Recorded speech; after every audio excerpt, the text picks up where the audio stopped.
Hello, Philadelphia! I'm Bruce Buffer. It's time for the Anthony Gargano Show! Happy snow day playoffs. Welcome. This is the Anthony Gargano Show presented by TrueMark Financial Credit Union. Go to TrueMark.com/PHLY to find the credit union difference. Well, it is a snow day across the Delaware Valley, and we are all at home. We are not in the studio, which I prefer to be in the studio. I love being home, but technology. I'm not in a great, friendly spot for technology. But lo and behold, we're here, and the Birds are playing the Packers. It all played out. We got the playoffs. And listen, right off the bat, I thought it would happen 24 years ago, or let's see, it's 19 years ago. This was Green Bay Eagles, the 4th and 26th game. So 21 years ago, actually. And this was the 4th and 26th game. The miraculous win, Eagles and Packers. And actually, it happened tomorrow, if I'm correct. And I'll never forget that game. It was 0-3 going into they lose the next week to Carolina. And that was Brett Favre throwing up the Hail Mary, which made no sense, to Brian Dawkins on the interception. What Eagles Packers is awesome. And look, I feel good about this game. I feel real good. At one point, you go, well, would you rather have Washington? Yeah, but I don't really think it matters. I think that they're going to win either way. Jordan Love left yesterday, I'm sure you know, with an elbow injury. So it's on his throwing hand. Malik Willis came in and finished the game. Christian Watson also left the game with a non-contact knee injury. So we'll get those updates for you. So the schedule's out. It's actually perfect. Sunday, 4:30, Eagles Packers at the Link. What a way to begin it! And this is awesome. I mean, it's flat out awesome.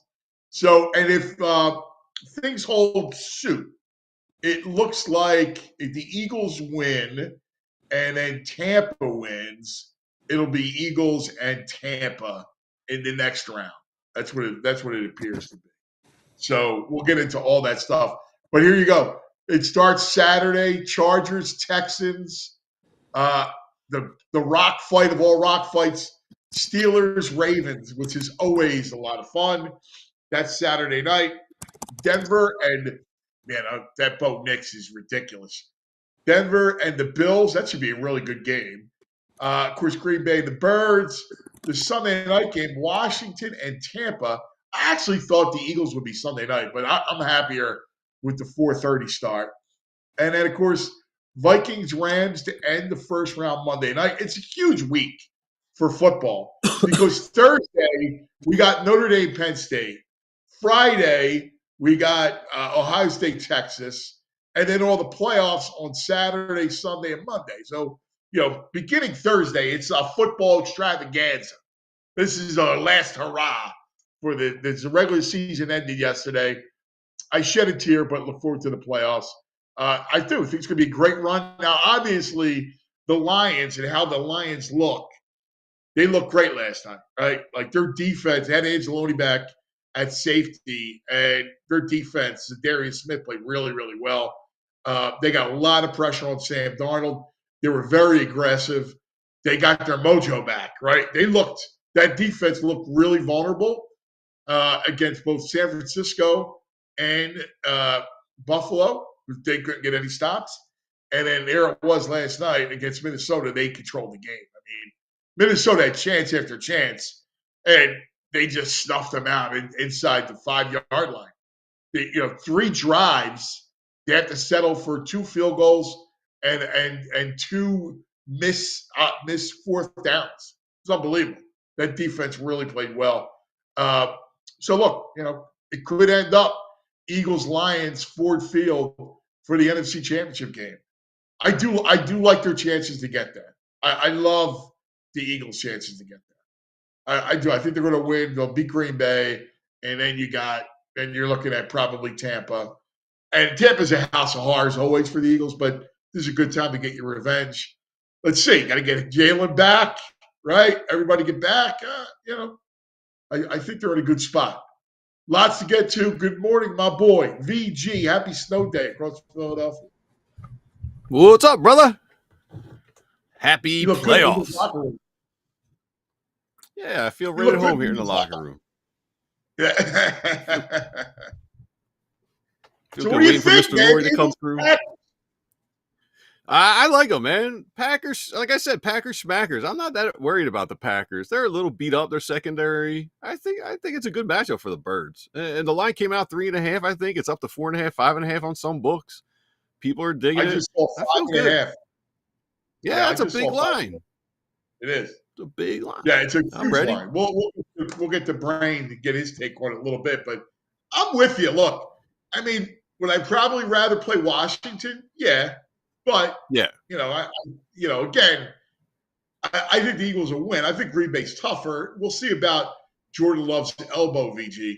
The one thing about the Packers that scare you a little bit is they have a really good front, and they're deep offensively, right? Like, they got a lot of receivers that we'll see with Christian Watson.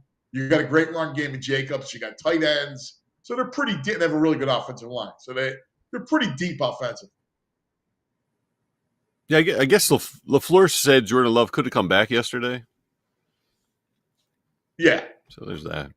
Yeah. Yeah. Well, we'll see. I mean, my guess is he's going to play. It was on his throwing elbow.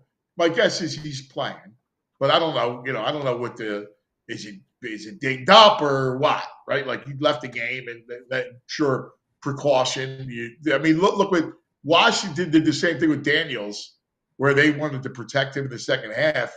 And I guess he had a little leg soreness, and he wasn't playing well, and they were able to – and so they went up putting Mariota in.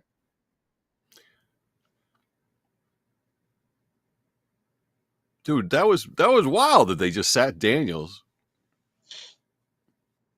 Well, I think because they were – from what I read, he had like a little leg soreness, and they wanted to protect him in the second half.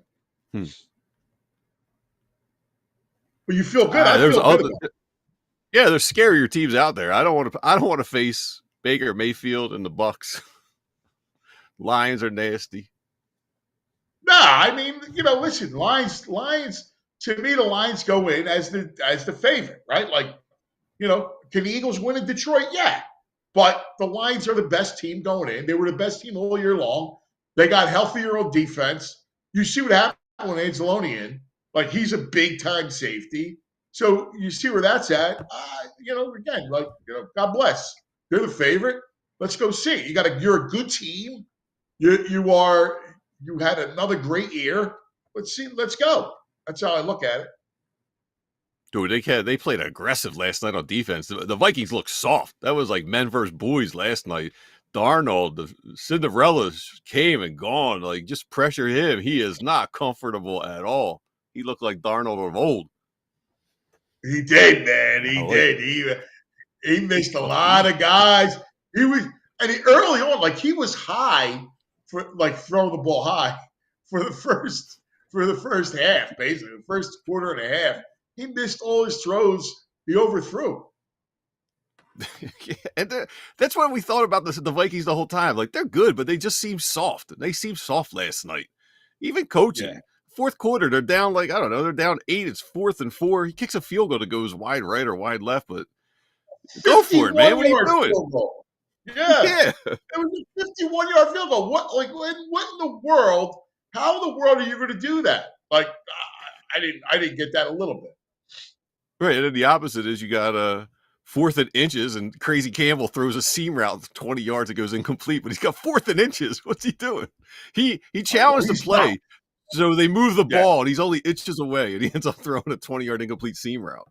He's a lunatic. He's nuts. He's. I mean, they're not. They were fired up. My only fear going into the playoffs is, dude, that building is crazy. Like that Ford Field, that dome is another level.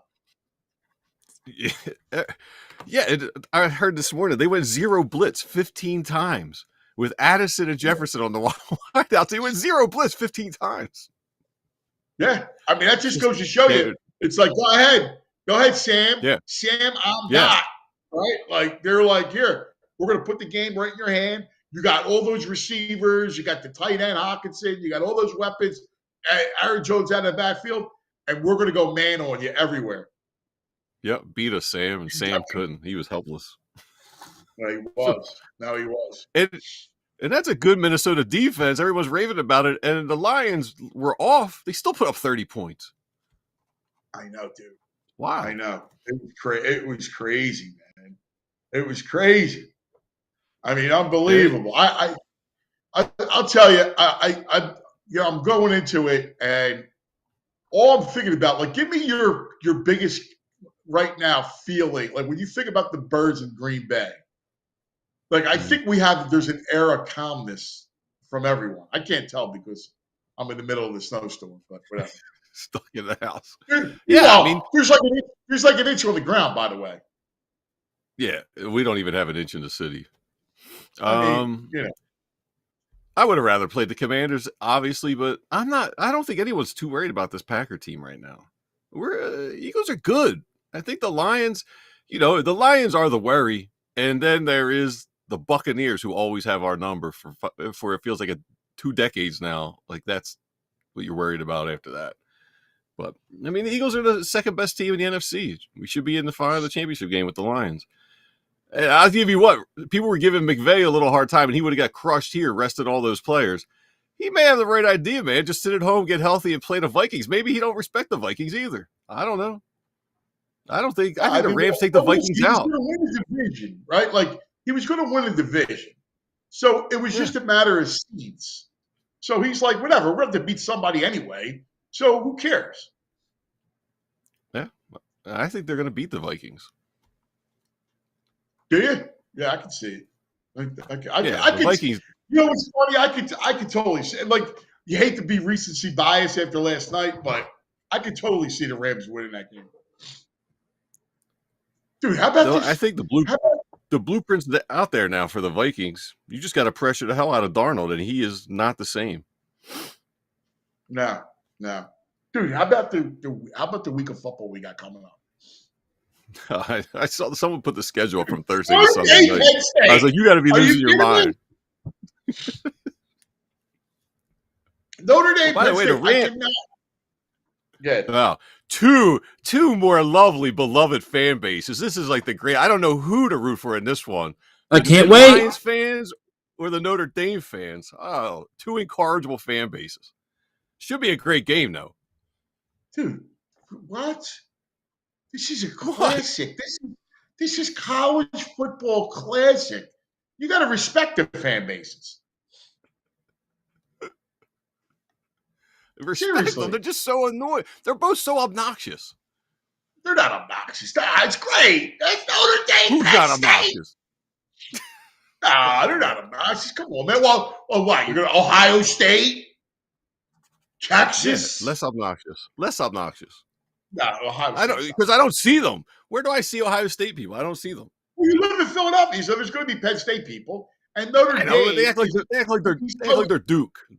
The Duke of basketball. They're like, they think they're Stanford. And then you guys, all you want to be Irishmen. I don't even know where it all comes from. Yeah, you guys aren't obnoxious at all. the Golden Zone thing it's awesome. It's college football, dude. It's you know the beauty of it is you got when we were kids. Do you remember every Saturday morning there was the Joe Paterno show, and then on Sunday morning was the Notre Dame recap. You remember those? You remember that? Before the pregame shows, it was the Notre Dame recap for the NFL. Yeah, brutal.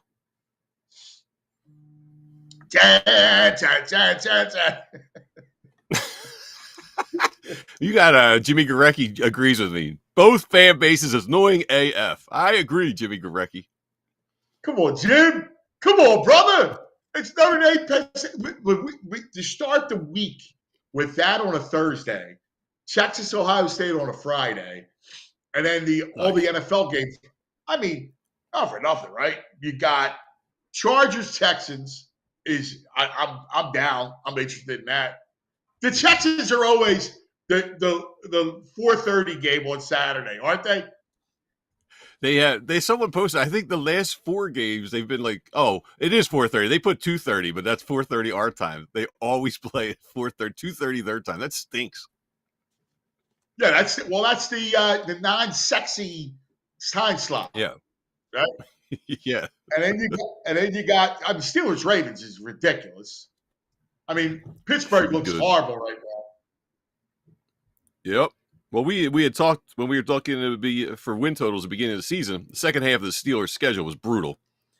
No, I think everyone had them at under 8.5. They got lucky, got their wins in before they started to slide off.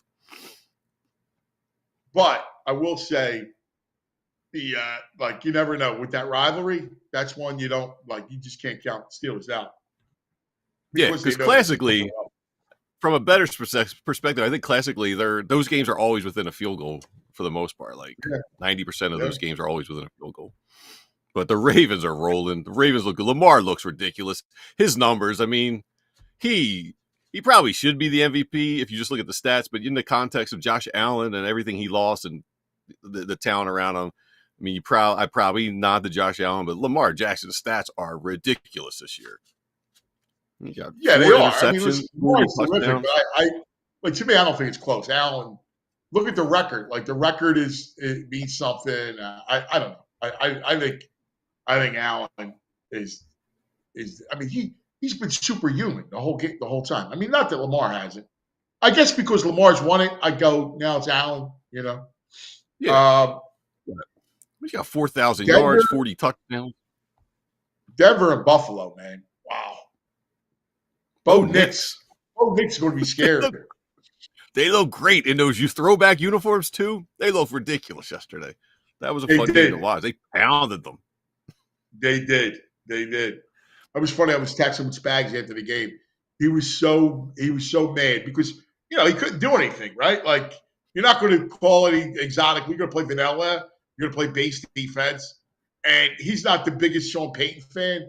And so having to swallow that was tough for them. Your boy, the Revenant, 98 yards. Came out tough yesterday. I mean, I know he didn't play with anybody, but wow. I mean, Tanner McKee didn't have it. Tanner McKee was throwing the backups too for the most part. I mean, yeah, Goddard, but there were some people there. Tanner McKee looked great. He looked great. Yeah. Listen, you and I both said it during the preseason that I wanted him to be the backup, but he just looks better. He throws a better ball. He's bigger. You call me a sizist, but that matters. That translates. Actually, even the game they called, it was it was under center, a ton of play action, rollouts. Where is that? Why is that stuff not in the book when Jalen's playing? I don't understand it. Well, he doesn't like a lot of play action, a lot of under center. He likes it better being in the gun. He's more comfortable in the gun. Yeah, the rollouts look nice. Yeah. No, I know. Listen, I like the way McKee. I've always liked McKee. I like his arm. I just think he's got a really good arm. So next year I like to see him be the backup. Did you see? By the way, did you see the schedule for next year? Yeah, it's not easy. It's not easy. Oh my God. Oh my God. Basically, You got to it call. feels like it's everybody in the playoffs. Oh my God. Now again, all the stuff changes and everything else, but Yeah. geez. Just at first blush, you go, man, that schedule's brutal. Right off And the not bat. a Yeah, lot and of all the not a lot of great road trips either, man. I was looking like San Diego's a good one, I guess. what were But I gotta get the opponents. the road games are, I mean, aside from the division games, the road games are Green Bay, Minnesota, Tampa, KC, Chargers, and Buffalo. So depending on the weather, Buffalo would be great to go up there. But I'm not going up there in the middle of winter. Good October game in Buffalo, I'd be down for. Buffalo? Oh, I love this. Dude, that is a great. I mean, first of all, Chargers is good. Green Bay. Have you ever been to Green Bay? That's a great place to go. Kansas City's a great place to go. Minnesota stinks. But I would do any of Tampa. these. Buffalo would be awesome. Yeah, like I said, I'm not doing Buffalo in 10 degrees below zero, but good Which 32 that's a degrees trip on we there. should take and do the whole thing. That's a Sunday night game too. Buffalo Eagles. Yeah, well, Dude, like you're saying, Bills the Mafia. opponent. Like I would love an Eagles Bills Super Bowl. I would love that. Eagles. I know Fans, we talked Bills last week. Mafia.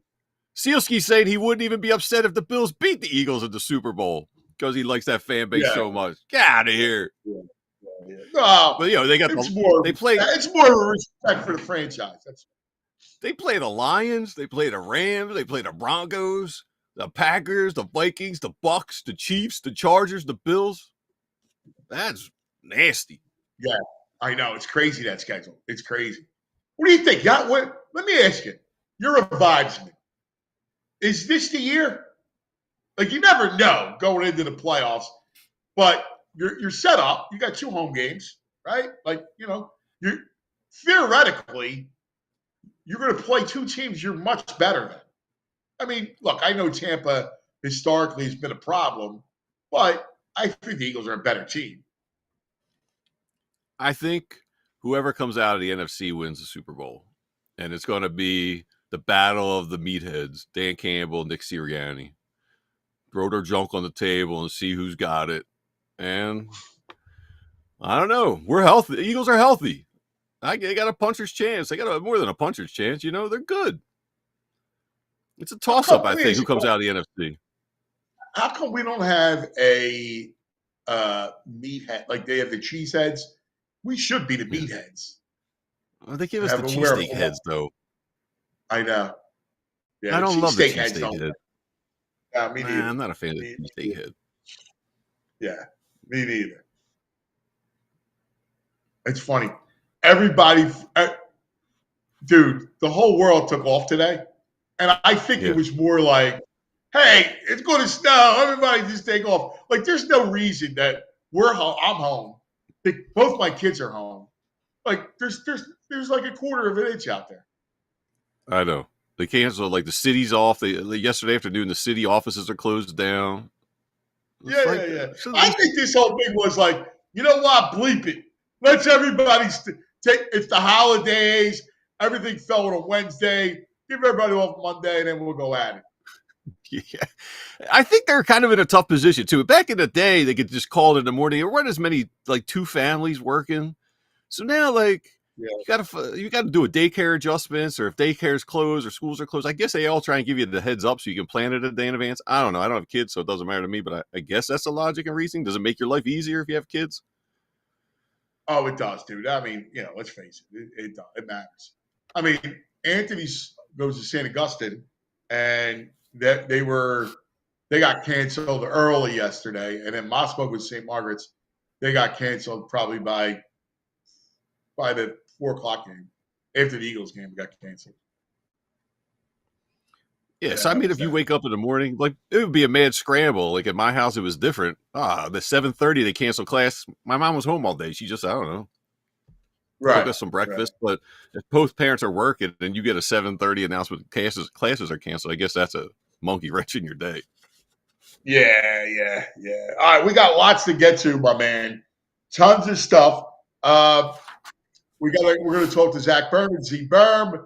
We're going to talk to the Brain. We'll talk to Franny Films, the usual Monday as we get ready for the playoffs.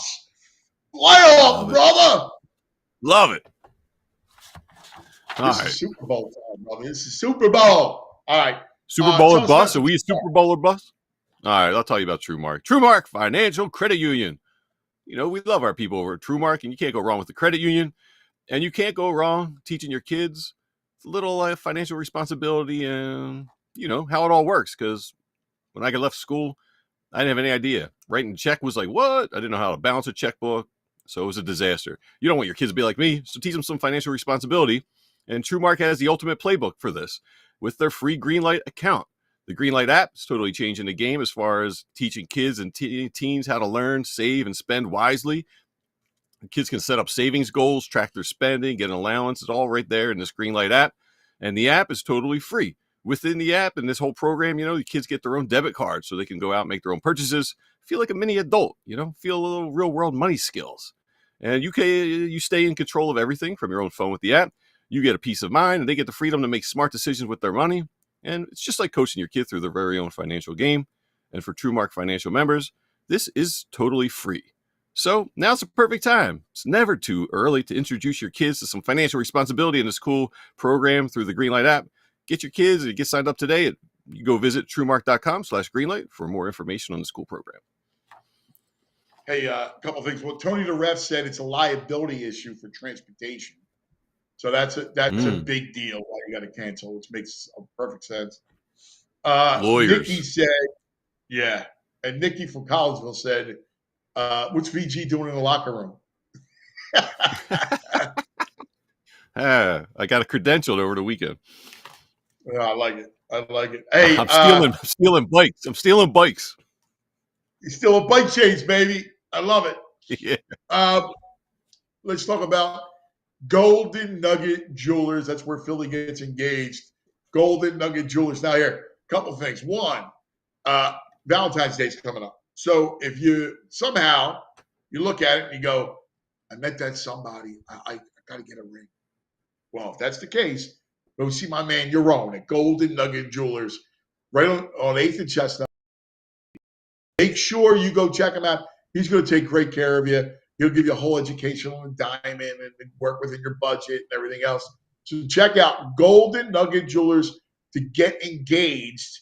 And all your Valentine's Day gift, all your love headquarters is at Golden Nugget Jewelers where Philly gets engaged. All right, joining us now, that's it. My man, Z Berm, is going to check in, who does such a great job covering the Birds. Good morning, Zach Berman. Hey, good morning, Anthony. Good to be on. What's up, VG? What's up? What do you think, man? Let's go right into it. Eagles-Packers, first blush. This is a tough game, right? The Packers are legit. The Packers are now. It might not be the Packers team that we thought would be a Super Bowl contender, but still, you look at their 6 losses this year. 5 of them are against 14-win teams, right? The Eagles, the Vikings twice, the Packers, and the Lions twice. That says something about them. They're top 5 in DVOA. They're good on both sides of the ball. They're also a team that's won big playoff games before. You saw what they did in Dallas last year. I thought this was a tough draw for the Eagles. I think the Eagles can beat them. There's a reason why the Eagles are favored at home. But look, the Eagles are 3.5-point favorites in a 2-7 game. That says something about the strength of the Packers. So I think if the Eagles play their best ball, the Eagles can and should win. But I don't think this is not like when the Bears were the 7th seed with Mitch Trubisky that year, right? There have been worse 7 seeds for sure. And I think this is gonna be a tough matchup for the Eagles. All right, let's go matchup-wise. Let's first start with Green Bay. Yesterday, of course, we learned about Jordan Love, and he had the elbow issue on his throwing hand, and also Christian Watson, who's their deep threat, who they miss. He gets hurt a lot. He's a big part of their offense because he could stretch the field. Did you hear anything on those guys today? Well, with Jordan Love, Matt LaFleur said after the game that he's going to play, and it was something Yeah. that Love sounded confident too, that it wasn't a structural issue. It was like the funny bone, if you will, right? With Christian Watson, haven't heard anything as far as his prognosis. Was carted off the field. I will be monitoring that. That's a team that's dealt with some injuries to their pass catchers this year. Luke Musgrave was supposed to have a bigger role than he had, but you still see Jaden Reed, you still see Wicks, you still see Tucker Kraft. Obviously, the way they run the ball with Josh Jacobs, that's a legit offense. Yeah, well, right? Like Dobbs, Yep. they do. They got Bo Melton. You're right about Kraft and Musgrave. Like they come at you. They have a good offensive line. But if I have any kind of fear when it comes to Green Bay's offense, is look, they're an offense that can move the football. Now it all depends on. Love's been spotty. Like when he's good, he's Yeah. really good. But he's had some spells where if you get to him a little bit, that's when that offense starts to sputter. That's true, and that's what happened at times in that season opener. Uh, so I've been talking to people who've been saying I'm giving Love a little too much credit. I know I was speaking to Jamie Lynch yesterday on the pregame and postgame show, and Jamie thought that Washington was the team he did not want to see. I respect where he's coming from. I still think Green Bay, given the fact that they've gone on the road to win in the playoffs before. I don't think the stage will be too big for them. But you are right about Love. He's been I was going to say relatively inconsistent. You look at his numbers this year. It's still they're still good, but for the player who has made the highest paid player in the NFL going into the year, you expected more of a jump from last year. That said, you hit it on the head in terms of he can get hot. And I keep bringing up that Dallas postseason game last year because, look, it's a proof of concept that when you've seen someone do it in the postseason, you just don't want them to get hot because this is, it's not a 7-game series like the NBA, right? If you face a hot quarterback on a tough day, that's your season. So the Eagles are going to have to earn this one if they win it. Yeah. All right. Defensively, now they have a good front. I think they're vulnerable in the back end. Very. How do you give us your Packers defensive scouting report? Yeah, so Alexander's on IR. He's not going to be there. That's their top corner. Eric Stokes, so they had high hopes for going into the year. He's basically been benched, right? If you just look at what happened yesterday, so that's a team that now Xavier McKinney's been outstanding in the back end. He's been a legit Pro Bowl, All Pro caliber player for them. Ball hawk. Frankly, the Giants get a lot of gruff for letting Saquon go. Letting McKinney go might have been more egregious when you consider the age and and kind of the position profile there.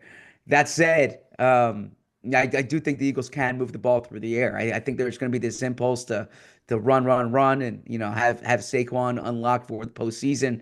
I think that and you even look back to that week 1 game, and I understand it was a long time ago. I understand the turf made it challenging to use as a template, but Jalen Hurts was moving the ball through the air on them. AJ had a huge game.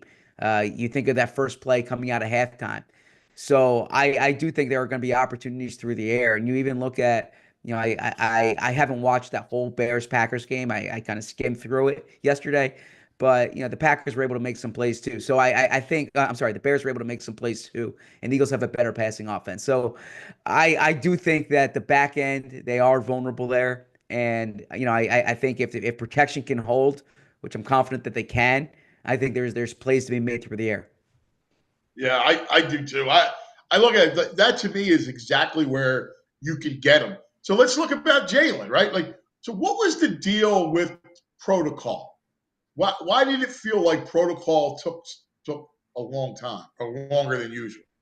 Yeah, he's still in it. So it does seem long. Now, as Rick Burkholder, who well, Rick Burkholder used to say, if you've seen one concussion, you've seen one concussion, right? Like you're not all. It's not like a sprained ankle, right? There's not necessarily a template for it. That said, I thought he would be out this past week. I know there are people saying the Eagles are were slow playing it. The reality is the concussion protocol is set up in such a way that football decisions aren't meant to be involved in it, right? It's created so it's independent of a football, and you breach these health benchmarks. And so the fact that Jalen wasn't out at practice, wasn't observing practice last week, did raise eyebrows. Now he was in attendance at walkthrough on Saturday. He wouldn't have been a participant in walkthrough because he wasn't playing in the game. But I think that's an encouraging sign. The Eagles are back on the practice field Wednesday this week. My expectation is that Jalen's back out there. Now, look, this has gone on longer than I expected. This does add some intrigue to it. The Eagles are kind of being tight-lipped about this. I don't think from some people I've spoken to, there doesn't seem to be a whole lot of concern, but it's not as if there's a reservoir of information about this either. Is there any kind of concern about? I don't want to say rust because I think it gets overused. But again, you'll not have played for 2 weeks now, like a game and a half type of thing. So, any concern about the offense, especially since the way to beat them is the down the field throws. Yeah, it's a great point, Anthony, and yeah, I mean, I think you would be oblivious or ignorant to suggest that that's not something to at least consider because he hasn't practiced either, right? It'd be one thing if he wasn't playing in games, but he was out there at practice like some of the other starters were. So Russ, it's something to monitor. If he's not on the practice field early this week, then that definitely does raise concerns. The thing is, look, he's had 8 months now in this offense. He's played 15 games in this offense. And AJ Devontae, I think what you saw late in the year when there was kind of all the questions after the Carolina game, their ability to get back on track thereafter, I think should at least provide optimism that, to use the expression, it's like riding a bike. But the reality is this is something that you have to monitor, that there was a reason why the Eagles wanted to get Dallas Goedert some snaps yesterday because they didn't want rust going into the postseason. Now, Goedert had missed 4 games, but Jalen, you're missing, 2 games going into this. So we'll see. Yeah, listen, I thought it was smart to get Goedert some reps and just to feel like getting hit. I mean, 2 games is not the end of the world. So I'm not like you said, it's just something to think about.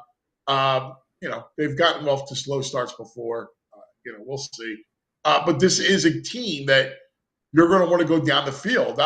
I got to believe that they're going to do the same thing that other teams have tried, which is really load up the box and try to take away Saquon. You're right, and that's how teams have approached the Eagles. Even in that Washington game when they moved the ball through the air. Now Jalen having a +1 in the running game will certainly help there. And the thing with a concussion is you come back, it's not like you're dealing with an ankle or shoulder or something like that. You should be able to move well and throw well. But yeah, I think this game's going to be incumbent upon Jalen and AJ and Devontae and Dallas Goedert playing the way we thought they would. I thought it. I keep going back to week 1 because actually that was one of the games this year where the entire offense clicked. Once they got past those early turnovers, they turned the ball over twice in the first quarter. Once they got past that, Saquon had a huge game. AJ had a huge game. Jalen played well, and that's kind of the game you look at it and you say when they're rolling in the passing game and the running game, that's a hard offense to stop. And I just remember basically the offense didn't play the first quarter with all the struggles, and they put up 30+ points in the last 3 quarters of the game. They were so electric in the second half of that game, and I think if the Eagles look like that, then it's gonna be an exciting week next week in Philly going into the divisional round. I am an anxiety guy. I am worried about him. He threw 4 passes in that last game he played. It's going to be like 3 solid weeks now without him throwing a ball. Yeah. So I am a little scared of that. Zach, you are positioned right now where your award looks like you got these horns growing out of your head, and it looks amazing.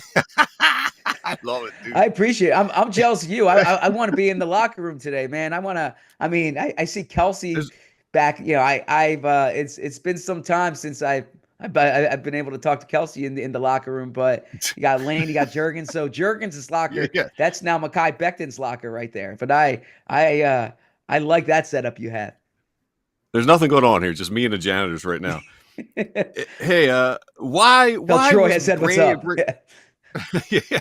Why was Braden Mann kicking off again? And again, that seemed to translate into screwing up Elliott's mojo a little bit. I don't know if it's causation, but there's definitely a correlation going on, right? Yeah, it's a good question. And I think in a game that didn't have implications on postseason standings, they were trying out a few different things. I think they should go with Jake. I think Jake has the stronger leg. I think they like Mann for some of the directional stuff that they do on the kickoffs. That said, I see Elliott put it. I see Elliott get more touchbacks. You had the Braden Mann kick yesterday that went out of bounds. I asked Michael Clay about this during the week.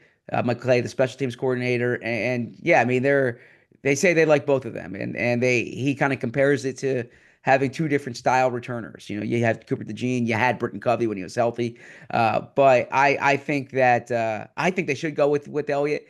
Jake has said, and he's spoken about this, that it's not affecting him on field goals. And I can tell you yesterday, it was legitimately windy there. In addition to being cold, the upright, the goalpost that he missed the field goal on, so the goalpost going south, that goalpost was shaking. Like that's right in front of me. That was shaking. There was a lot of wind there. That is the tougher corner to kick into at Lincoln Financial Field. And Jake insists that he gets enough work in the kicking nets. He gets enough warm-up stuff that the lack of kickoffs is not messing him up as a field goal. But they can't have Jake Elliott missing 38-yard field goals or whatever it was. That's simply going into the postseason. He needs to make the kicks that are there to be made. What's your confidence level on Jake right now? I mean, the confidence levels that you've seen him do it now since 2017, and that I've seen him kick money kicks in the postseason. It's probably the same answer that in Baltimore they're giving about Justin Tucker. There's earned equity there. But as I've been saying all along, just because you made a big kick last year doesn't mean you're going to make a big kick next week. And so right now it's he's been too inconsistent this season. He would tell you that sub 80% for the second time in his career. That's not good enough. But I think there is earned equity there. Hey, Zach, let me ask you about Tanner McKee for a second because he looked terrific, man. He really did. Once again, he looks the part. Right. He looks better than Pickett. How do you think that plays out? Going forward. Like, do they now see something? Is he poised to become a backup for Jalen in the future? Yeah. So for full disclosure, I have a story coming up once I get off here on allphly.com that I hope all the viewers and listeners check out on Tanner's Day and kind of tackling some of these questions. As Jordan Mailata said last week, the secret's out on the Mormon missile, right? I mean, everyone's seen with their own eyes, and the way he played yesterday, especially with backup offensive linemen, reserve skill players for the most part, the command that he showed, the fact that he was spreading the ball around. I spoke to him on Wednesday last week. He said he wants to be a point guard out there. He was a point guard out there for sure. And so you asked, what does this mean for the postseason? Kenny Pickett was healthy enough to return last week, or at least to be in uniform last week in an emergency role. I still think Kenny Pickett's the backup quarterback here. I know he's dealing with the ribs injury, but there's a reason why the Eagles acquired Kenny. He has that real game experience. Some people I talked to there really did like the way he played against Dallas before the injury. That said, I think McKee has given them something to think about, and I think more of the question is what happens beyond this season. And I asked Tanner this yesterday, and He really didn't want to go there. He said he's focused on the playoffs. But the Eagles are in a good spot here, and I think there's two options. If you're a quarterback needy team, and I'll defer to Fran Duffy for the draft analysis. I don't love the quarterbacks in this draft. I think if you're a Now, team that's drafting outside the top 5, outside the top 10, and you need a quarterback, I would absolutely call the Eagles about Tanner McKee. I think there's something there. He's going to be 25 years old in April. He has 2 years left on his deal for under $3 million combined. That said, I think that's also why the Eagles would want him as the backup quarterback. And I think that I don't see Pickett and McKee both back next year. I think the Eagles will shop Pickett. Pickett is entering the last year of his deal next year.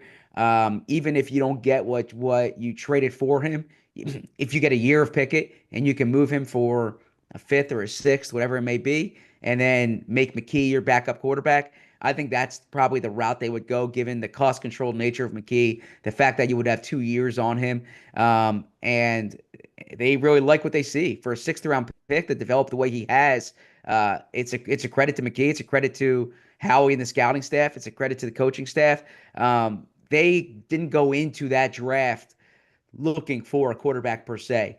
But late in that draft, McKee's name was what just stood out on their board. They saw tools. The reality is he didn't have a prolific career at Stanford. He was 3-9 2 years in a row. yeah. But the Eagles saw tools, and he's been better than they could have expected since they drafted him. Dude, like, they didn't have any talent around, too. Like, Yeah. they had no speed whatsoever. They had nothing. Like, so I'm with you. I love the kid. I think the kid is big. He's strong. He's got a great arm. He's got good poise. I love the kid. I don't want to trade him. I'd keep him as the backup. I'd look to move Pickett. I've always liked him better than Pickett. I brought that up to you a million times. He just looks the part. In fact, he's going to he's celebrating at Cosby's today at 12:30. He's bringing his parents, and so he's going to be on A Street at Cosby's today at 12:30. All right. Look at that. He's got good taste. Yeah, a couple Cosby's cheesesteaks. There you go. Yeah, his parents were in town.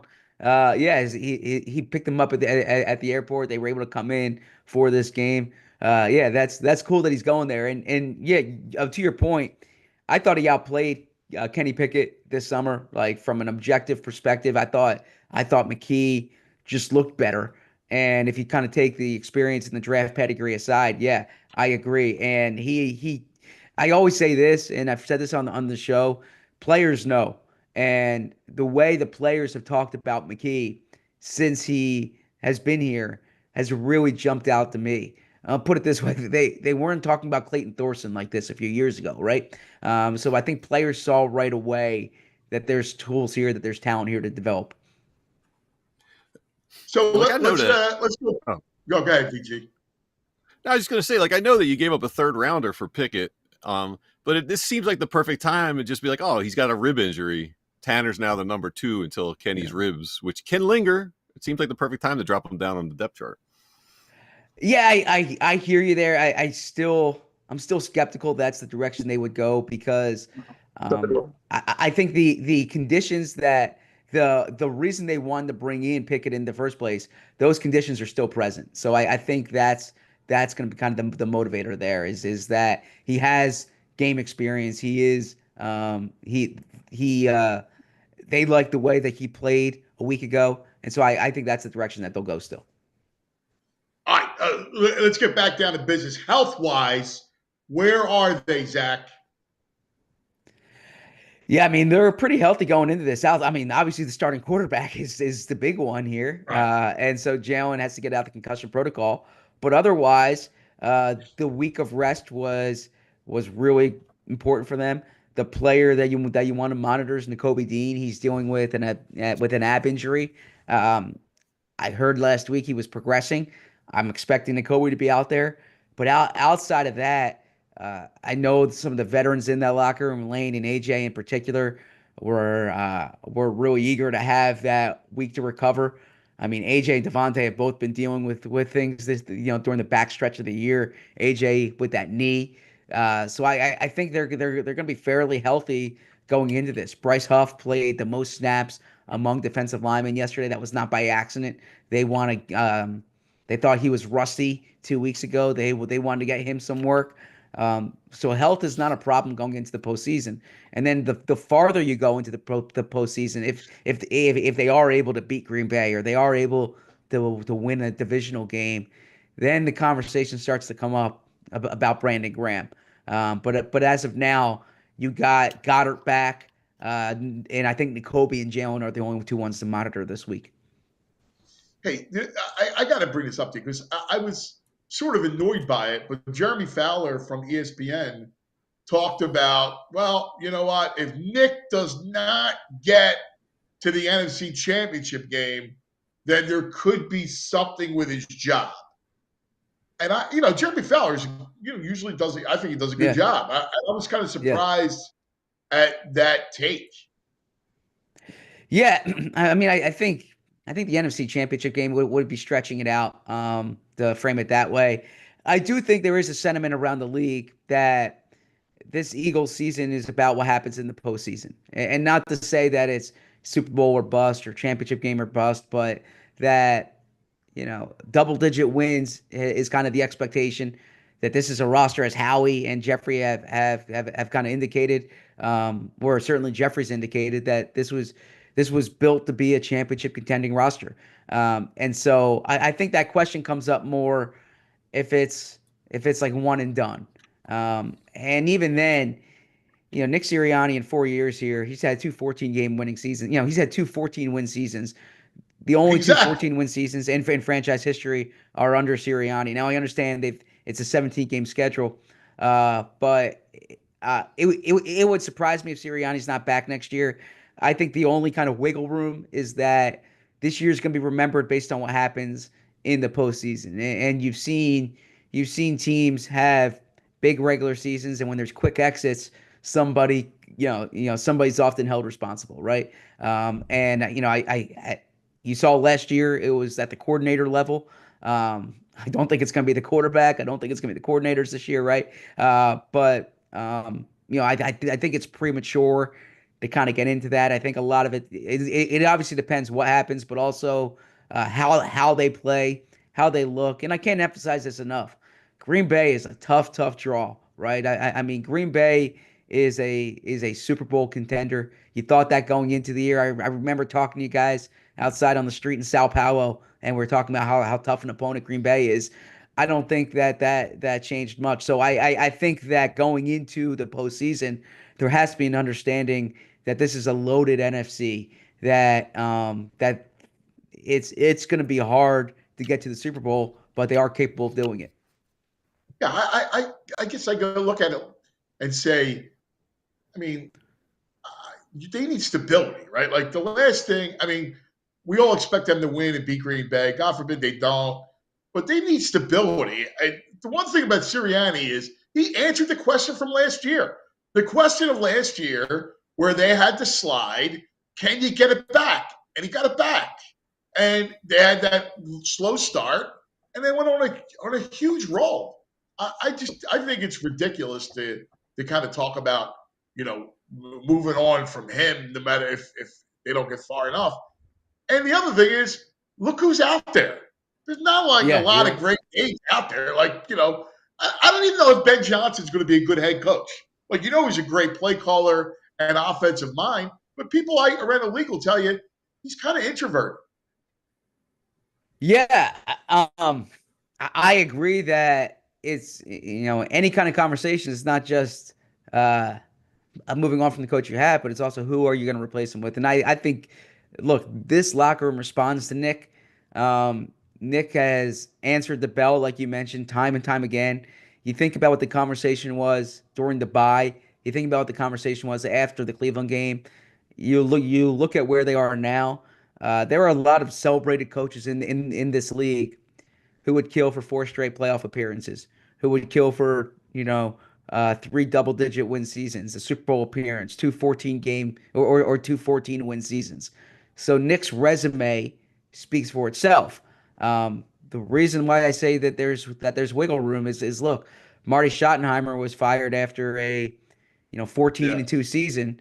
when they were one and done in the playoffs. Now, the organizational dynamics are different here. I think that Nick is liked and respected in that building, and he's earned it. He's absolutely earned it. But yeah, to what the report said, I don't think it's like a championship game ultimatum or anything like that. I do think though that the evaluation of Nick starts as much now as it does 3 months ago, because this season was always going to be defined by the playoffs. I feel you, Z Berm. What's on tap? 2:00 the show. What else you cooking up this week? Yeah, so I had a story up last night. Had a story up. I'll have a story up on McKee in about 10 minutes on allphly.com. I got a lot of good written coverage coming up on the team this week. Some exclusive stuff I've been working on. Some different interviews that I have going on. And then for the show, I'm on 2:00. We're remote today because of the snow. I'll be with Bo and Fran today. We're kind of wrapping up. We're not going to do much on yesterday's game. We'll just do a quick film thing, but really looking forward. Busy week of shows. Fran in studio Tuesday, Thursday with Bo and me. We have our normal Friday show. We're having a bonus show Wednesday night, in addition to the show with Jamie and Rich on Wednesday. So Eagles fans should be tuned into PHLY throughout the week. Well, they love it. We love it. You're the best. Thank you, Z Berm. Big week. Appreciate it. Talk to you guys soon. There it is. Playoff, BJ. Let's go. Z Berm. Horns up for the playoffs for Z Berm. Coming out aggressive. Nasty. That's awesome. All right. Let's talk about you don't think. Oh, yeah, go ahead, man. No, I was going to say, you don't think there's a possibility, to just piggybacking up on the Nick thing, that he's just done stuff that irritates higher-uppers who were like, and the talent we put around you? What merits him to be fired? I just don't understand it. Even if the Packers come in and shock them and they lose, you go to the playoffs all 4 years, you win double-digit games all 4 years, you were in a Super Bowl. I mean, I don't know. I wouldn't be looking fired. I would, no matter what happens. I hear you. It's a lot of talent here. I hear you, but again, he's done well, and the players, the locker room likes him. I don't say it. I don't say it, and I'm surprised the Jeremy Fowler stuff. I mean, I just think it's a lot of nonsense. I don't think they move on. I don't. We'll see. Yeah, I don't think they do either. But. Yeah, well, I mean, I just think, you know what? Go out and beat the Packers, and then let's. You don't have to worry about anything. Let's go. Couple things. Let's talk about our buddies, our friends, our partners, like the Bet Park Sportsbook online casino app. It is the greatest. Look, this is a monster week coming up, right? The Brain's going to join us. We'll go through all the games with them. Notre Dame, Penn State Thursday. Ohio State and Texas Friday, and then all the NFL playoffs Saturday with the Chargers and Texans and Ravens and Steelers, and that takes in the Bills, Broncos, of course, our Birds on Saturday against the Packers, the Tampa Washington game, and then Rams Vikings. That's what we got. You can get all the odds, the greatest stuff, the props, parlays, same game stuff, all there on the Bet Park Sportsbook online casino app. Just go to betparks.com for all the details. All right, make sure you're there. I have it with you all the time. Live in-game stuff, casino, right? You play some slots while you're watching the game. You can do that. You got to be 21. You got to be in PA, New Jersey, Maryland, Michigan, Ohio. If you have a gambling problem, please call 1-800-GAMBLER. All right. Also, it's playoff time. That means you need playoff food. And there's only one place for the playoff food. It's Primo Hoagies. That's right. You can't go wrong with the great taste of Primo Hoagies. You're going to have people over for the game. There's that DoorDash commercial, right? That says, hey, the guy flubbed his snacks for the game with his buddies. And so he hurry up and he calls DoorDash. Primos. But just go there, right? Bring home the hoagie tray. You're good to go. You got all the great stuff at Primo Hoagies.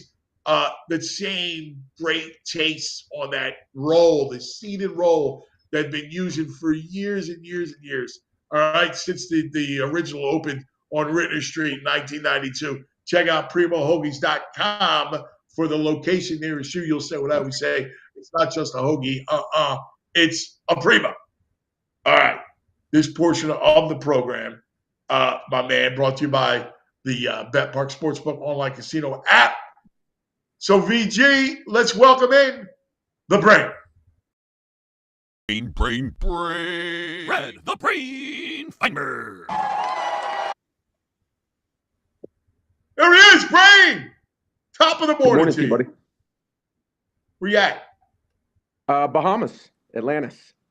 Ho ho ho!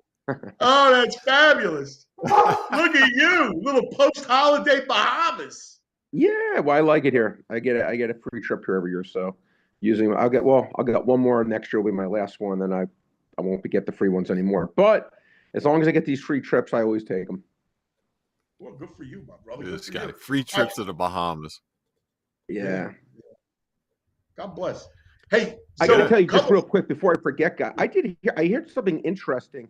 I just heard it on a podcast, and there was a study done, okay, of when a starting NFL quarterback has a concussion, what the effect is, and they said it's been a legitimate effect on the quarterbacks, which I didn't know. Usually guys come back from concussion, you don't think, a ton of it, but that was what, again, I didn't get the exact data on it, but they said there has been downgrades from the performances from NFL quarterbacks their first game back from a concussion in the data history.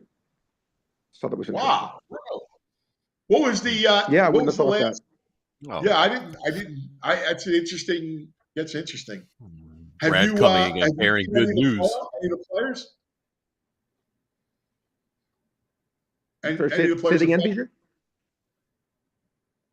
Well, I just said you came bearing good news for us all today. Oh, well, yeah. Well, not exactly good news, but I mean, it's news. But it's interesting. One thing I will say from an Eagles point of view, and the more I dive deeper into this, I say to myself, okay, not as dramatic as Penn State, because Penn State didn't have to play like on the road, for example. But let's look at Detroit. Now, I know, listen, now for all the Sam Darnold haters, I guess yesterday would have been your I told you so moment, because he was just, that was the worst he's played all year. But again, I'm just not going to treat that one game like it's the Bible. Detroit's going to probably have to play, assuming if Minnesota does beat the Rams, going to have to face the 14-3 Minnesota team, where Philadelphia can win this game. They're going to face Washington or Tampa Bay. So to me, Anthony, I think that's a huge upgrade or huge advantage for the Eagles, in my opinion. I do too. I mean, because it's one thing you go, hey, wow, that's great. You hit the 1 seed and you're the Lions. Yeah. But if you got to play Minnesota again, that's I think it's hard. Vikings. I really do. I think Minnesota easily could be. Twice in 3 weeks, it's difficult. Look, we always talk about it. It's interesting. No, Detroit deserved that game. By the way, Gibbs, I think, is a top 3 NFL running back. I mean, and when I say top 3, I may even be light on that. He's phenomenal. But again, that was a game where the guy dropped the interception for a touchdown from Minnesota, Van Ginkel, I think it was. And then they had 2 drives that got stopped at the 2-yard line. I mean, that could have been 21. It just the game could have been very different if those things didn't happen. And again, that's but that's the way these games are. Either you make the plays or they don't. Minnesota didn't make any of them. And Detroit, give their defensive coordinator credit, Aaron Glenn, give everyone credit. They absolutely kicked their butts in the second half. But anytime you play a game in the NFL playoffs, you just never know what's going to happen. Again, and if certain plays and certain script goes a certain way, I just know I'd much rather play Tampa Bay or Washington in that second round than potentially play Minnesota, and it's not even close to me. Yeah, I agree. I'm with you. All right, let's analyze Eagles-Packers 5.5. The line's opened at what, 3.5, and it's shot up to 5.5. It's interesting. The look-ahead line for this game was 3, and I thought me and you talked about Anthony. We thought I think we posted it would be 3.5. So I think now here's the thing: like Jordan Love. I mean, this game really got bet up, or from the look-ahead line at least. Jordan Love again. How hurt is he? Is he really hurt? Was it a Fugazi injury, or was he hurt? I don't know. He's kind of been leaving injured a bunch this year. Packers, look, they did not look good against Minnesota. And then yesterday against, I wouldn't call, obviously not a must-win game, but a game against the Bears, they just did not look good. By the way, just on a side note, guys, just on a side note, I had to just say this. Tell me if you guys agree with me, and I didn't hear the beginning of the show, so I apologize. Look, remember the Eagles traded A.J. Feely off one good performance? Miami gave a second-round pick to him, and it was obviously a steal for the Eagles. You may just laugh me off the board here. I have a theory. If Tanner McKee was playing under Mike Shanahan, could he be Brock Purdy? I think the guy actually looks good. I'm embarrassed to admit. I actually think he's legitimately decent. I said the same thing. I said did you? Okay, yeah. I actually think he could go to a team. I like McKee. I liked him over Pickett in the preseason. That's not even. By the way, if they have a real situation and they need to make that call, if he goes to Pickett, then he's. I don't even know what to say. That would just be malpractice, because I actually think McKee can play. And by the way, again, for his point of view and his career's point of view, I thought he showed some things where if I was a team, I would maybe call the Eagles. Again, I wouldn't trade him if I was the Eagles, but maybe I'd make I would do the same thing. And look, you and I are college football heads. He played at Stanford. He had nothing at Stanford. It was post Andrew Luck. They were on a downslide. No, they didn't invest in the program. He had no speed on the outside. The kid can throw the ball. The kid can move. He's athletic. He's got a big arm. I actually think he can play. Actually, legitimately, I think he's maybe one of the best 32 quarterbacks in the NFL. I know it's maybe a crazy comment, but I actually think he. Dude, I love the kid. I do. I love him. By the way, did you watch Joe Milton last night, guys? Either one of you? Yeah. Side note. Yeah. Now, again, his tool. He made some plays that I don't think anyone. Maybe Lamar, maybe Jaden Daniels. I don't even know. He did some things yesterday again that were intriguing. That's the only word I'd use. Intriguing. Now, obviously, he never put it together at Michigan or Tennessee, but kind of look, Anthony Richardson being dropped. But this way, Anthony Richardson got drafted 4th overall. I don't think Anthony Richardson does anything better than Joe Milton. I'll leave it at that. I'm not saying that means anything good about Joe Milton, but he has some good physical ability. But anyway. The Eagles-Packers game, guys, the line being 5.5 points, it's high. It is high to me. I bet 3 of the games, guys, on the opening numbers. This is not one of the 3 I bet. I laid off this game. I laid off the Pittsburgh game, and I laid off the what was the other game I laid off of? I'm spacing on it right now. But I bet 3 of the 6 games. This was not one of the 3. Let me guess the game. Let me guess the games you bet. Okay, I bet 3 of them. Chargers you took. No, I took the other side. And I tell you, I hate the Texans, but again, I always say I bet numbers, not teams. What point of the year would the Chargers be laying 3 at the Texans? Look, they just 2 weeks ago they were 3.5 point dog at Kansas City. Now they're at home getting 3 against the Chargers. I know they stink. I know it. And I know the coaching. I don't like the Texans. They're limping into the playoffs. They're not. I mean, Harbaugh's a better coach. Herbert's a better quarterback right now. CJ they've had protection problems for him. I like the only thing that scares me about the Chargers is their lack of running game they have. Well, Dobbins has been okay, but I actually think I think the Texans have very good secondary, and I don't love. I mean, Ladd McConkey's been good. Don't love the Chargers passing offense. I mean, obviously the quarterback's terrific. I don't know. I think the game's gonna be close. I'm very comfortable saying I think this will be a 1-score game. I think it'll be decided by 7 points or less. And if it's decided by 7 points or less, I feel comfortable with my bet. I don't think it's going to be a blowout game. I think it'll be like a 1-score game, and I'll take the 3 points in a 1-score game. But we'll see. And trust me, I hate the Texans, but I thought this line would come in at 2. So because it came in at 3, it was just an automatic bet for me. You took the Bills. And you laid it with the Bills. No, that was the 3rd game I didn't bet. I bet the Vikings-Rams game, and I bet the Vikings because you love the Vikings. I did. I laid 1.5 with the Vikings. I just think they're the better team. And again, I'm going to give Darnold a pass, and I'm just going to say I think I have the better team here to win a game and not a big home field advantage for the Rams. I'll lay 1.5, and I'll take the 14-3 team against the 10-7 or 9-8 team, and if I lose, I'll just take it. After that soft performance last night, you feel confident? The Rams already beat them earlier in the year when they weren't even healthy. Yeah, they did. Listen, VG, you're right. They did. I tried to just, how am I trying to phrase this? Like, that you're not as good as your last game, you're not as bad as your last game. And again, the body of work, I think the Vikings have clearly been the better team all year. I'll just do it. And then the last game was the game I was most off on the line. Tampa. What did you guys make the line? What did you guys think the line would be in the Tampa Bay Washington game? 5. Oh, wow. Go ahead. I like Tampa. I thought it would come in at like 2.5. I bet Washington plus 3.5. I think these are even teams. I do. Yeah, I do. I think these are even teams. We'll see. Dude. I don't think Tampa Bay's in a great shape. Baker's balling. Todd Bowles against a rookie quarterback. I don't know. We will see. Again, I just think 3.5 is too high. I think it'll be a high scoring game. But I don't. What has Tampa Bay done any better than Washington this year? I'm being like I don't know what they've done better. I just look at the matchup. I like Washington. I like Tampa Bay to match up. I agree. Well, I think Todd Bowles will really give Daniels a problem.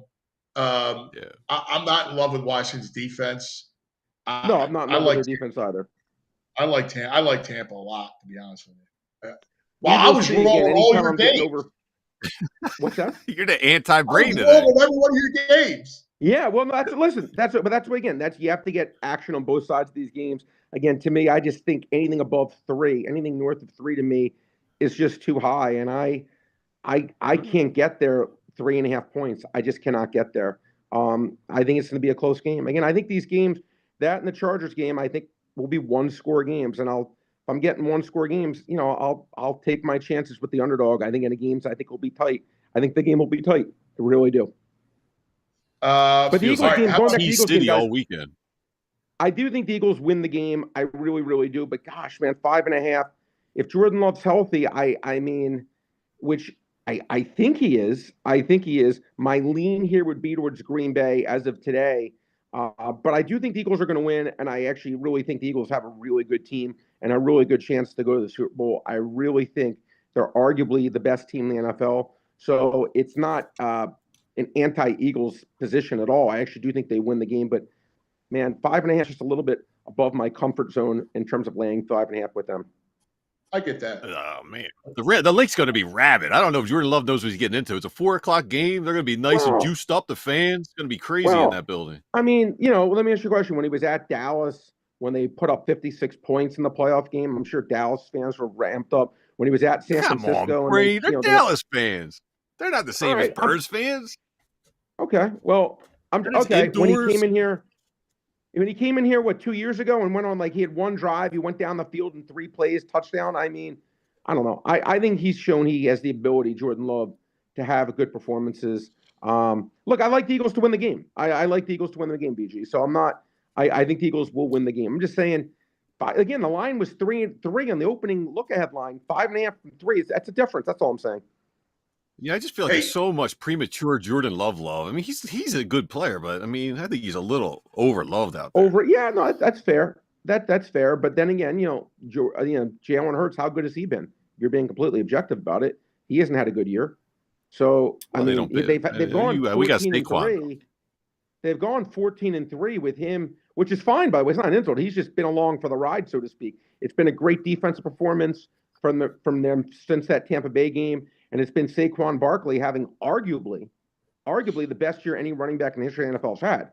So, I'm just saying, do you trust Jalen Hurts in a big spot? I think that's equally as fair a question. Yes. Okay. Well, I hope you're right. And again, I'll say it again. I think the Eagles are arguably the best team in the NFL. So it's just, I thought the line's maybe a tick too high, but I actually do expect Philadelphia to win the game. Absolutely. All right. I got to ask you about the college. I mean, you want to talk about it? Epic Notre Dame, Penn State. This is so freaking awesome. I got to tell you, I want to go down to the game. You're going? Really want to. I mean, probably not, but I would love to do the show from down there. I would love to go to the game. Notre Dame, Penn State would be is a dream. Iconic game, yeah. I don't know. I'll be honest with you. I can't give you a read on the game. It's so close. Listen, it really exactly like it really is close. The line sitting at 1.5. And I think that's the right line. Again, to me, I have these teams about dead even, but again, I told you, Anthony, I just trust Notre Dame's coaching more than I trust Penn State's coaching. And look, Yeah. even a stupid thing like that, that punt play, it should Yeah. never work. But again, they obviously practiced it and they got a Yeah. big first down on that. Like even just little stuff like that. Now again, outside of Leonard's legs, it's going to be, I don't know if I trust Notre Dame to be able to score. Don't know if Penn State's defense is that good, but I think it's going to be a close game. Again, listen, they made the plays against Georgia. And so to me, that's the whole key. And can you make those plays in the big spots? Obviously Warren is, can be a big difference maker in this game. Notre Dame to me doesn't have a big playmaker like him, although not many people do. I think it's gonna be a great game. I think it's gonna be a low scoring, really tight game. And I know it's coach speak, but whoever doesn't make that big turnover, who gets the 4-point plays when it's 3rd and goal at the 3-yard line. You know what I'm saying, Anthony? That to me is probably who's going to win this game. I think it's going to be really, really tight. The game I'm actually more interested in is the Texas-Ohio State game, believe it or not, out of the two. But I can't wait to watch both of them. Yeah, I think it's going to come down to Aller. I think Aller is going to – the game will be in his hand because if you match it up, like the plays – they're not going to be able to run, I don't think, on Notre Dame. I think what's going to happen is there'll be plays down the field to make. And it's up, he's got to, it's up to him. If he can make a couple big plays down the field, that should get them points. Yeah, Anthony, again, I think that's extremely fair. And listen, by the way, again, we talk about it. None of these teams are like, elite college teams like we've seen in the past with some of the Alabama, Georgia teams. Even Michigan last year, I think, would have killed these teams. Like, there's no dominant team. So, listen, any of these 4 teams can win it, in my opinion. I truly do believe that. I honestly believe, any of these teams have the ability to win. I don't think Ohio State is just light years better than the field. I know some people think they are. I'm still I'm just not going to go that far yet based off 2 really good performances. I'm not going to just throw away the previous 13. All right, so I'm glad you said that. Let's walk into that game because I like Texas in the game. Now, I would like him more if Arch was playing and not Hewers. Because I'm just not a Hewers fan, man. I'm not. Agree more. That Ohio State team. Look, it was an avalanche on Oregon, and I question how good Oregon's defense was anyway. Texas Texas got playmakers down the field. I think Texas absolutely has the defense to make this game, to hold Ohio State's offense in check, kind of like Michigan did. I absolutely believe that. And again, what's funny, Anthony? You said it, and it's, listen, Sarkisian. I think if they did switch quarterbacks, I think this would be the best team in college football. And I've been warned every time I watch Texas, I'm just like, in the movie, There's Something About Mary. There's something about Texas. I'm just like, why is this team not better? They do not create the boxes. And every single time I come back to it, it's the quarterback, and he's just not consistent enough. Doesn't make enough plays. Yet he has this sterling reputation of being this great player, which is fascinating to me. Absolutely fascinating to me. Look, but the line, Anthony, look, if this game was played before the Tennessee-Ohio State game, okay, in the Cotton Bowl, I think Texas is laying 1. I think there's been a 7-point adjustment in this game. I really, really do. I think there's maybe a 6-point adjustment. There's been a massive adjustment in this game, and I just think it's a little bit too much. I was hoping it would go to 7. Doesn't look that way. I think 6.5 is going to be probably the apex and the peak of it. It's probably going to settle, I think, closer to 6. But I think Texas can keep this game close. And in a game like this, 6 points is a lot of points. There's a lot of ways to get there when you're taking an underdog, getting almost a touchdown, when you're every bit as talented. I'm with you. Big week. Are you back for the football, or are you watching it down there? Yeah, no, I'll do the Eagles. I'll be on NBC. I'm doing the Eagles pregame show on Sunday against the Packers. I'll be in for that. I'll probably be hitting you up, Anthony. Maybe I'll be able to get together with you, hopefully, potentially. Be good to see you. Yeah, I mean, I be in for the weekend. I'm gonna be actually in New York. Then I got to see my exact schedule, but I'll be doing the Eagles pregame show, Bird Tuttle, on Sunday. I think it'll be on at 3 p.m. live, I believe. So I'm looking forward to doing that. And look, but hopefully it's a big week for the Eagles. I do think they're going to get this job done. And again, I actually like the path for the Eagles. I actually like the fact who their second round game. I'm not looking ahead, but I actually like who their second round opponent potentially will be. And look, we saw Detroit. Look, if Detroit gets there, obviously in that stadium, they're just going to be a tough out. And any game you win, it's going to be very close, and you're just going to have to pull out a close game.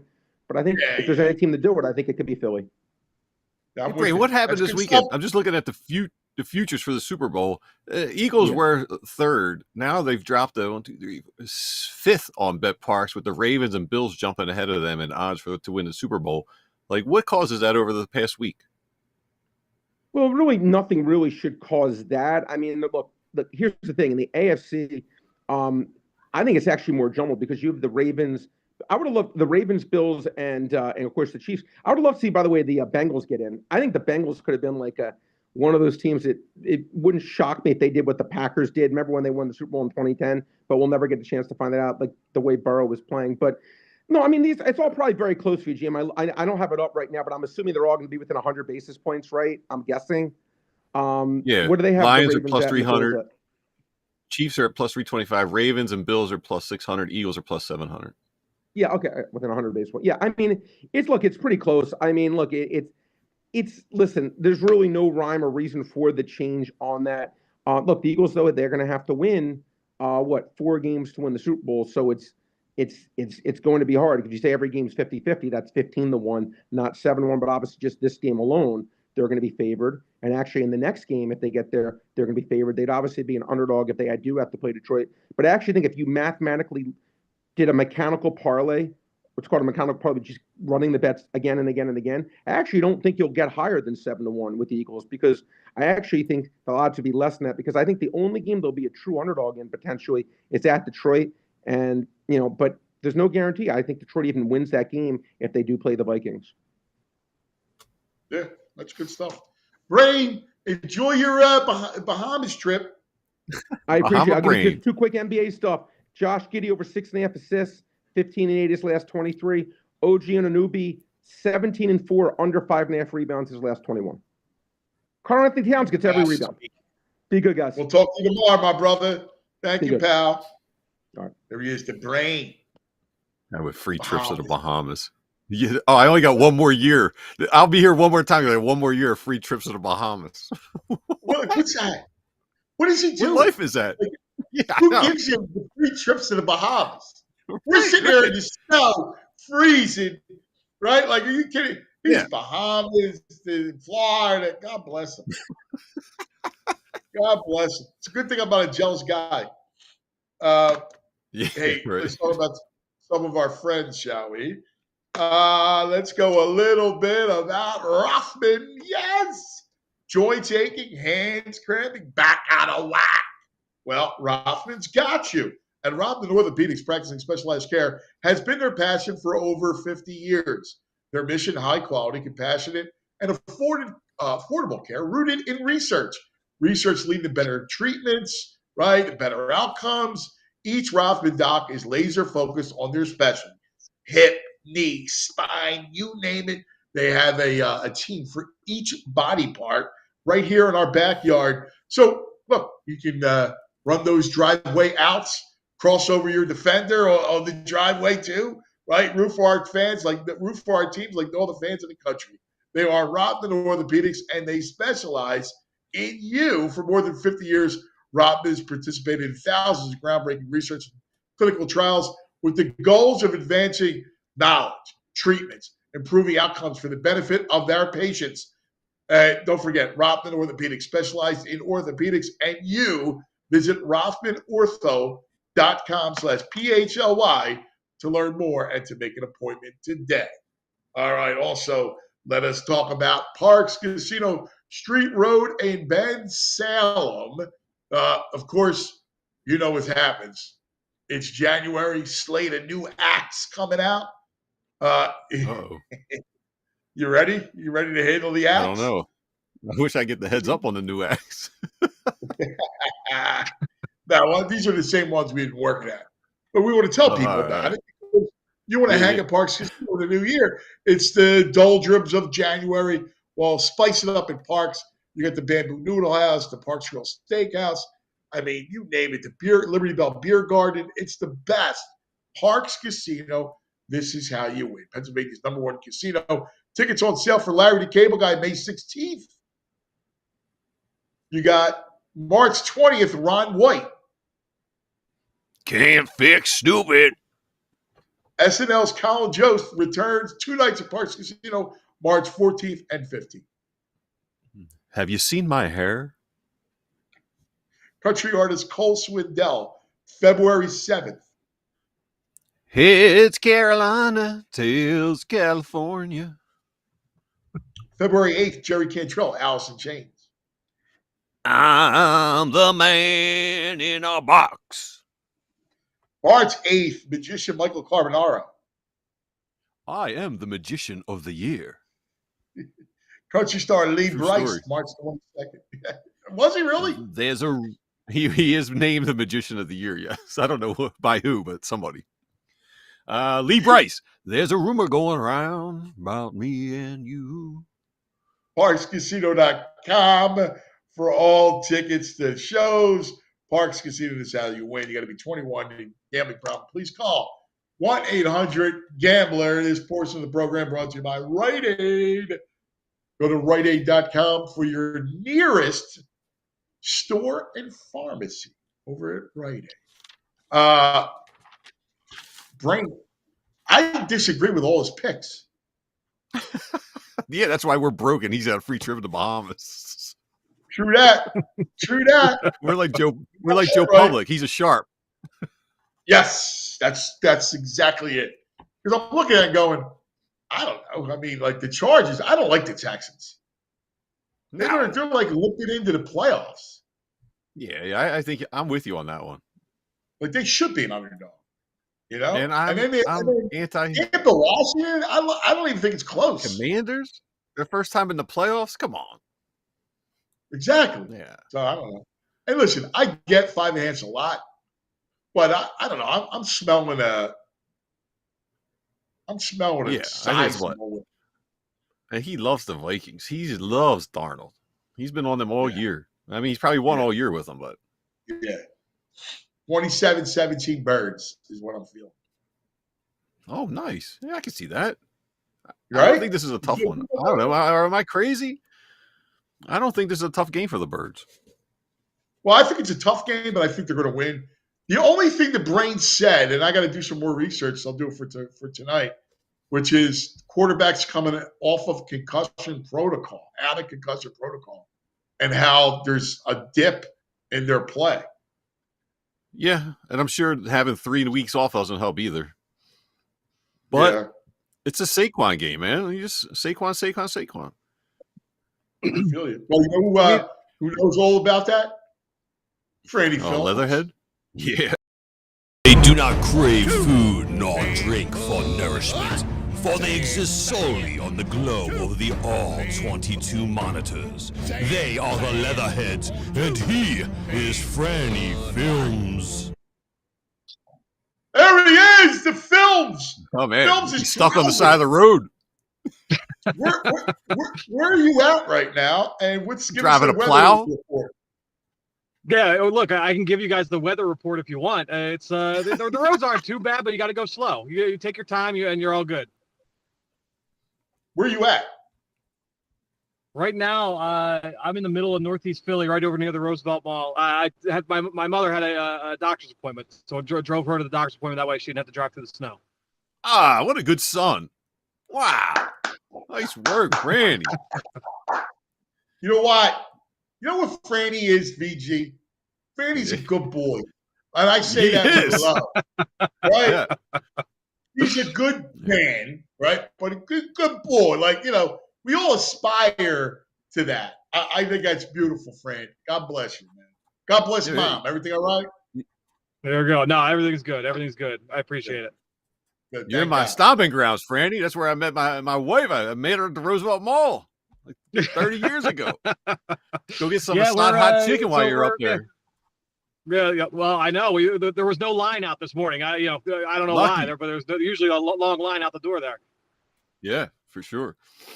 I could see VG, mole rat that he is, right? Oh, Oh, dude. mole rat.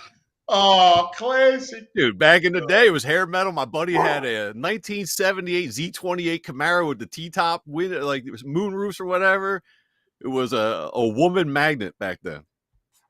Oh, Just that's cruise classic. around the mall. Oh my God! All right, let's get right down to business, Franny. Birds, Packers. What do you feel, man? How you size it up right off the bat? Yeah, I mean, look, the Eagles obviously are one of the most talented teams in football. The Packers are one of the most talented teams in football. They're unique from the fact that they are a 7 seed going into the playoffs. But this is a team that has won a lot of games. They come from one of the toughest divisions we've seen in the NFL in recent memory. And so this is a battle-tested team that can make plays on offense and defense, extremely balanced offensively. This is a way that the identity of this offense is that it's not just about run pass, but how they line up formationally. It's very tough to get a beat on them with what they want to do. If they go under center, it's not just, they're going to hand the ball to Josh Jacobs. You're going to get play action. You're going to get the screen game. You're going to get straight drop back. You're going to get quick throws. You're going to get vertical throws. So they're going to keep you on your toes as a defense. I think that Matt LaFleur's done one of the best coaching jobs in football this year. And again, it's a team that can beat you in a lot of different ways. The health is going to be the big question for them coming in. Obviously, we know Jordan Love got dinged up yesterday, hurts his elbow. They lose Christian Watson, who's a big part of what they do from a pass game standpoint. And so doesn't look like he's going to be able to go in this game. So how they react to that, that's going to have a big outcome in terms of how this game is played. Yeah, Watson is their deep threat, and he's a big part of that. Now, he gets hurt a lot, so they're probably used to him being out of the lineup. But, I mean, look, I think they're lucky they have a lot of receivers, right? That you got Wicks and you got Dobbs and you got Jaden Reed, right? You got Bo Melton. They got 2 tight ends. Musgrave just comes back over the last couple of weeks. So they're pretty deep and they have a pretty good offensive line. Yeah, and that's the thing. They've got a wealth of playmakers in terms of depth. But it's kind of like a Frankenstein pass game. Everybody's got their silos in terms of where they contribute. And Watson, like you said, he is their vertical guy. That's their vertical stretch player. And so they'll probably rely on the local kid, Bo Melton, to be, to factor in more from there. He's from Egg Harbor across the bridge. And I think when you look at the rest of this pass game, Jaden Reed, you mentioned him. He's a guy that they like to move around the formation. They'll run routes to them out of the backfield. He had some big plays for touchdowns against the Eagles back in week 1. Both of these teams very different. Since that point, everybody's kind of settled into who they are as a team. But I think when you look at this group, again, everything is all about balance. It's a team that will orchestrate specialized game plans. Like I said, LaFleur has done one of the better coaching jobs in football this year. They've been dealing with lots of injuries. Jordan Love in and out of the lineup. Christian Watson in and out of the lineup. You mentioned Musgrave in and out of the lineup. Offensive line has had injuries here and there as well. And so they've really done a nice job of kind of weathering the storm. They don't have that key signature win. They went 2-5 against playoff teams, and their 2 wins, you would argue, maybe against 2 of the weaker playoff teams in the entire field, against Houston and against the LA Rams. And so they haven't had that huge win, but they've done a nice job going up against some of these better teams that they faced. And certainly the Eagles back in week 1 fit that list. I know. Isn't it crazy that they played week 1 in Brazil? It felt like, I mean, you want to talk about going by fast, man. I know. This season's a blink. Oh, God. And we're talking about Brazil, Eagles, Packers, and now we're looking at Eagles, Packers, the first round of the playoffs. Pretty amazing. Yeah, it goes faster every single year, and this one definitely fits that from that standpoint. Where again, we were talking about that in Brazil, and now I'm sitting here in the snow. We're talking about Wildcard weekend. Yeah, it's pretty wild. And it is interesting because both these teams are dramatically different. You can't glean a lot from that game. Like, they'll go on and put on the tape, but it was so hard. First week, you're on a field that wasn't great. It's hard to take a lot of kind of what happened. Look at the Eagles' defense, right? They're completely different. The Eagles' offense has a different identity than they did going into the season, where they were more of a throw-happy team. Yeah, and even for Green Bay, I mean, they were working in a new defensive coordinator, Jeff Hafley. He's in year one there. There was a completely new defensive scheme on that side of the football. They were working in different players, a brand new secondary there in Green Bay this year. Offensively, they went and signed Josh Jacobs this offseason, so just kind of getting him incorporated into the offense took a few weeks. And so, yeah, these two teams, back then, they were kind of feeling each other out as they were trying to figure out themselves what their identity was going to be. But now everyone has a really good grasp of what they want to be, what their strengths and weaknesses are. And now we get to see them go head to head once again. I do think it's going to be a really good game on Sunday. Yeah, how do you let's also match up unit versus unit, right? So you bring up the Packers. We're talking about the Packers offense.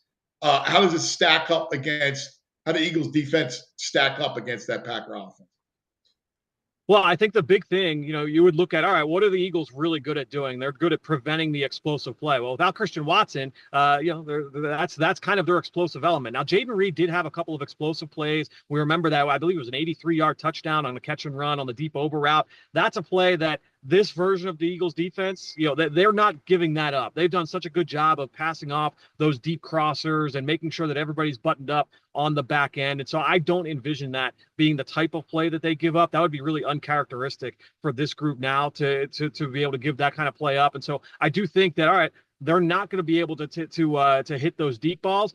What they've done, though, is they've done a nice job of creating yards after catch. They love getting the ball to Tucker Kraft underneath, and he is a load to bring down. This guy's a bulldozer at the tight end position. To me, he is the guy at tight end that you want to make sure you're stopped. Musgrave, he's a little bit leaner. He's more of the sports car. But this kid, like I said, Tucker Kraft, he's the bulldozer, the screen game, underneath routes, checkdowns. They love to get him the football. And so, to me, if you're Green Bay, you want to scheme up some quick throws for Jordan Love, which they've done a nice job of doing, but then also being able to get the ball underneath and create yards after catch. If the Eagles are able to limit the yak opportunities for this Green Bay Packers offense, that'll go a long way towards securing a victory. When you look at the issues that the Packers have had in recent weeks, some of the losses they had against Detroit, to Minnesota, those defenses did a really good job of tackling the catch. That's something the Eagles have been so good at all year long. So as long as they're able to do that in this game, I do think it'll go a long way towards stopping this Packers offense.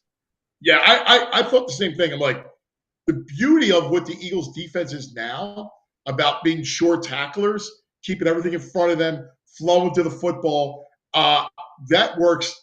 That really is the key to me to stopping that offense, because you're going to force them to matriculate down the field, and that's where mistakes happen. This scheme is built to stop the Packers type of offense. Yeah, and look, the Packers, when you look at Jordan Love, and it looks like he is going to go, obviously we don't know for sure how much this elbow is going to affect him. Matt LaFleur seemed pretty confident after the game yesterday, talking about it, that, yeah, he's going to be good to go. He could have gone back into the game on Sunday, but when you hear Jordan Love after the game, he's like, yeah, I lost feeling in my throwing hand. I still don't feel great right now as I'm sitting here talking to you guys. Right. And so we'll see how that plays out. Yeah. And when you look at the way that he plays, he's done a nice job these last several weeks of taking care of the football. He hasn't thrown a ton of picks, but he had a bad stretch midseason where he'll put the ball in harm's way.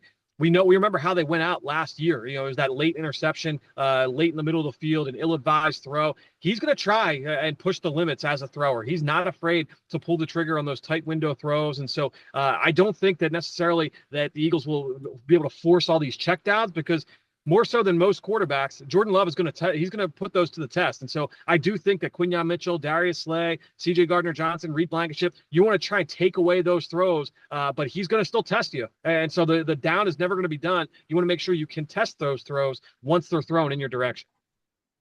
All right, let's look at the flip side now. I didn't realize this, but the brain just said that he was listening to a podcast, and maybe you have more info, that there's a lot of data that suggests that quarterbacks coming out of concussion protocol tend to struggle their first game back. Did you hear that? Mm-hmm.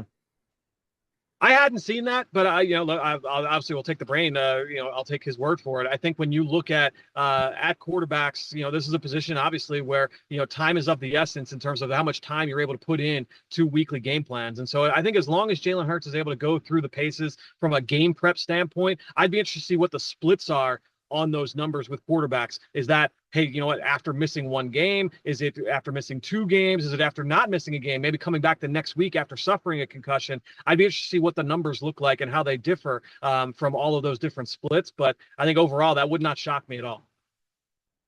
Yeah, and look, do you expect any? I mean, it's fair to ask about timing and when you're missing 2 weeks, like he's going to miss 2 games and come back. I mean, is there any concern there?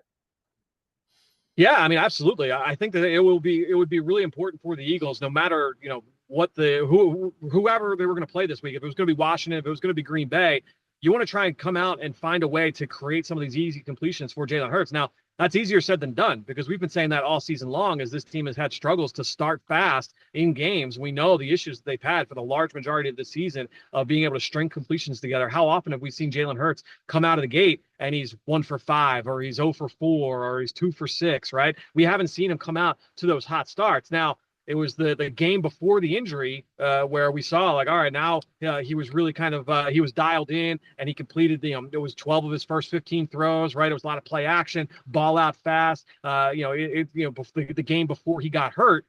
And obviously he's been hurt now, so we missed the majority of the last 3 weeks. And so, are they able to replicate what they did in that game for Jalen Hurts? I think that's going to be a big part of how this offense looks coming out of the gate. Or they're going to have to lean more into Saquon Barkley in the rushing attack.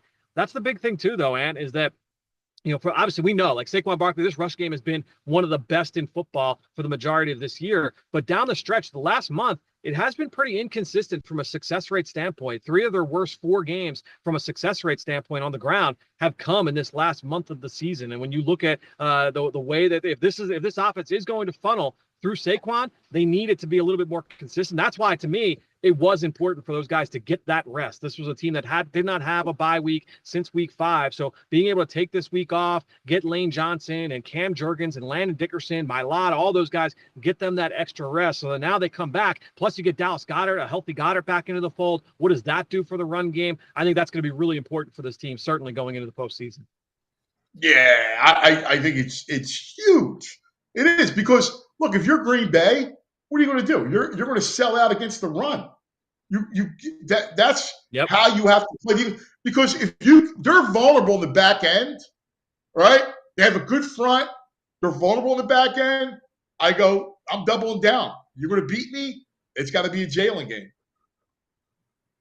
Yeah, and this is a team that loves to play single high safety. They're going to come down and they're going to come out with this single high shell. They're going to make that other safety, Xavier McKinney. He's going to come down into the box. That would be my guess on how they're going to come out in this game. They're going to try and stop the run early.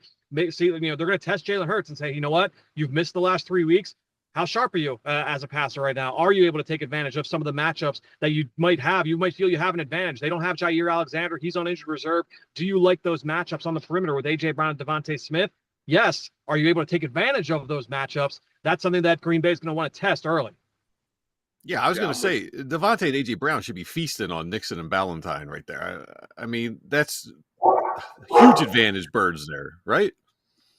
Yeah, from a whiteboard standpoint, if you're putting the magnets up on a whiteboard and you say, okay, I like this guy over that guy, Jimmy's and Joe's wise, that works. But from an execution standpoint, how does Jalen Hurts look like coming off the 3 weeks of rest? That's where Green Bay is going to try and say, hey, you know what? Like, can we steal a couple of possessions here as he figures, gets acclimated into the game plan, especially if he doesn't practice early in the week. And, obviously that was a big storyline as, Jalen did not practice all of last week. Is he going to be able to hit the ground running here this week during the week of prep? That's going to be a big part of this week's execution. Yeah, I would hope they see some quick hitters, some nice easy slants. A.J. Brown gets such separation on good cornerbacks. With Nixon and Ballantyne, he should be able to get open for quick, easy slants. Yeah, and I think with his size, that's where it comes, because those corners there for Green Bay, when you look at Nixon, when you look at Ballantyne, their size and strength is not the positives of their game. And so I think that's an area where you could see A.J. Brown just kind of body those guys out at the catch point and win early in the down. Totally. Freddie, so what do you make of the whole? Let's go through the games real quick. What do you make through the starting the AFC? Houston and the Chargers, 2 teams going in the opposite direction.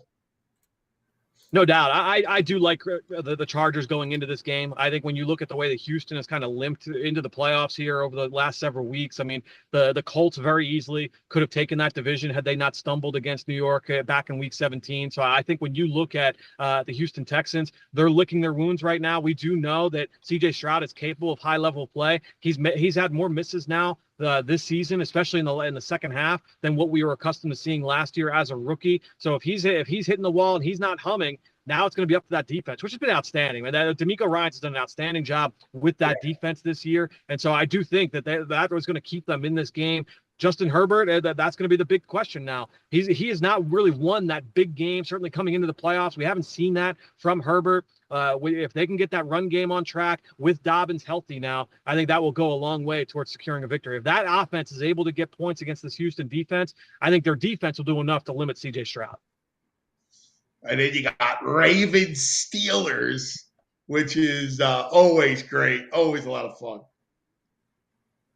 And you talk about limping into the playoffs. The Steelers have just been, they've been down and out over the last month, really since that Eagles loss. They have not been able to get back on track. They've been turning the ball over at a high rate. Defensively, they're giving up too many big plays. They have not been able to get enough stops. And so I would expect that Baltimore wins this one easy, but these division games, you know how these go. All the old axioms come into play about how hard it is when the third time you play a team. And so I would say anything's on the table. That said, I feel pretty good about Baltimore coming out with a win. Yeah, dude, with the Steelers, they're all offensive struggling. No crazy league. How is Arthur Smith getting an interview with the Jets? Are they just completely inept, the Jets? Like, what have you watched about the Steelers' offense this year that you would want to hire their offensive coordinator?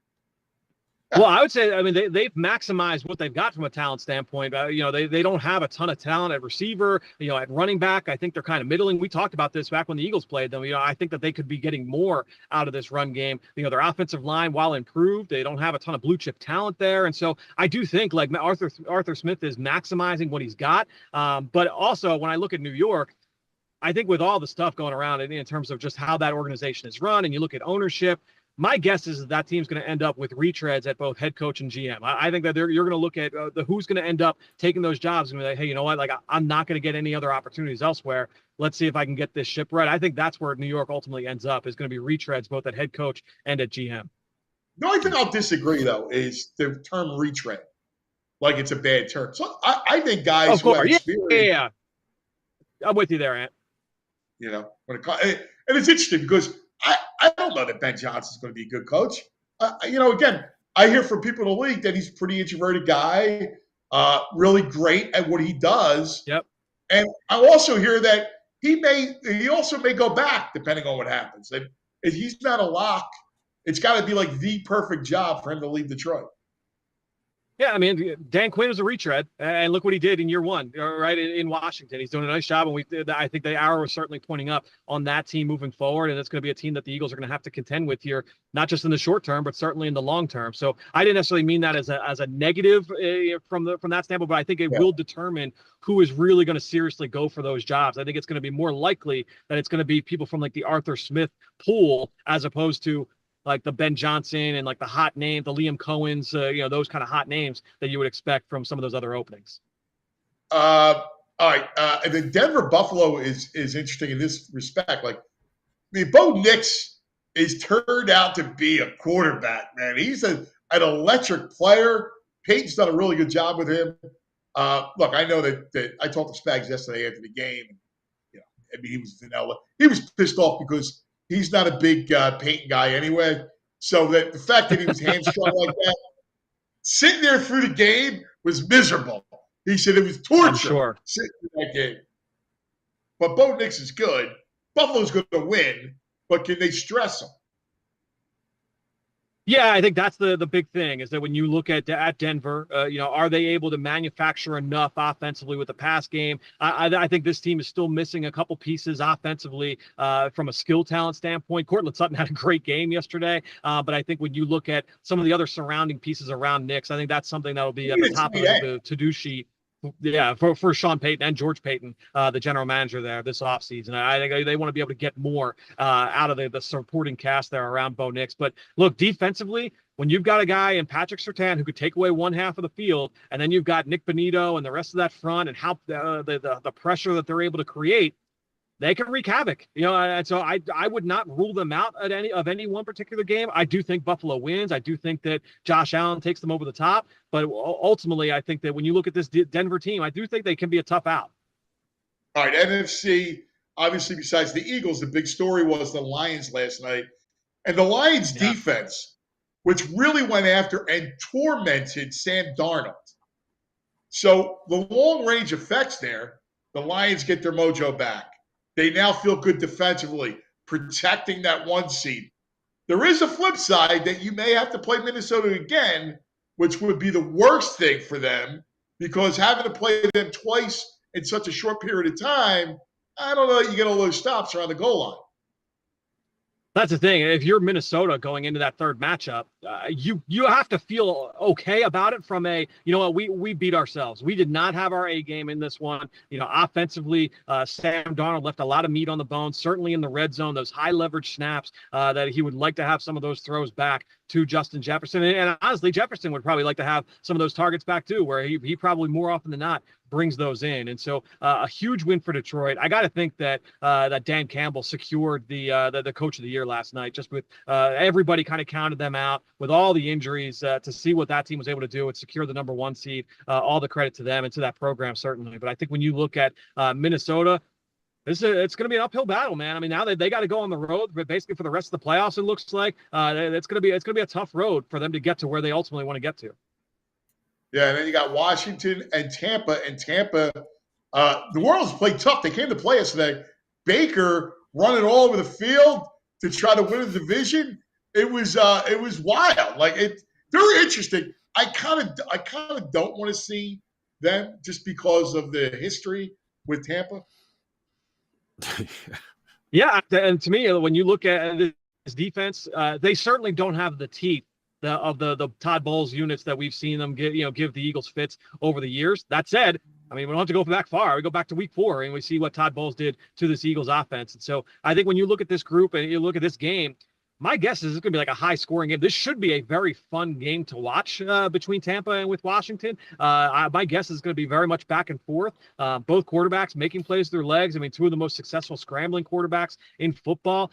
You would not expect that from Baker Mayfield. We saw yesterday, week 18, and it was with the exclamation point there, but he's done that for the majority of this year. The ball's coming out. He's making tight window throws. Evans is making big plays from all 3 levels, but he's been so precise with the underneath stuff, getting the ball out quickly. We saw how they were able to hit the Eagles defense with that back in week 4. And so I do think at the end of the day, my guess is Washington comes up with this win, but I think it's going to be a fun game. I guess it's going to be a back and forth affair there this weekend. Wow. Hey, last thing, buddy. We got 2 big college games, and the headliner, Leatherheads love Notre Dame, Penn State. Hey, look, we know that this region, kind of you and I are probably the outliers here, Ant, right, in terms of how much we love college football and follow the sport. But this region, not known for it. If there's any game that's going to get people out and to get excited about this sport, my guess is it would be Penn State and Notre Dame, just because of the regionality of these fan bases. But I think when you look at this one, it's going to be a lot of fun. I do think that it's going to be a tight one. I think I like Notre Dame right now, but I can kind of go back and forth. I think with Notre Dame's injuries on defense, that might give Penn State a little bit of an edge.